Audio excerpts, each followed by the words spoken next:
Brown cobra rescue ਕੀਤਾ ਸੀ, ਜਿਹਨੂੰ ਅਸੀਂ ਤੁਹਾਡੇ ਸਾਹਮਣੇ ਜੰਗਲ ਦੇ ਵਿੱਚ ਰਿਲੀਜ਼ ਕਰਨ ਵਾਸਤੇ ਆਏ ਹਾਂ।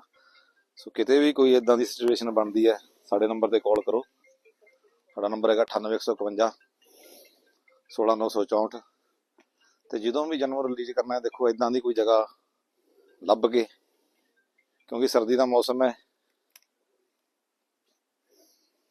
ਤੁਹਾਡੇ ਸਾਹਮਣੇ ਇੰਨੇ ਕੁਛ ਹੀ ਮਿੰਟਾਂ ਦੇ ਵਿੱਚ ਆਪਣੇ ਰੀਅਲ ਦੁਨੀਆ ਦੇ ਵਿੱਚ ਚਲਿਆ ਜਾਣਾ ਜੀ।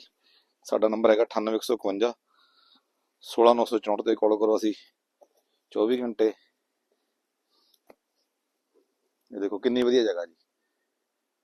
ਓਕੇ।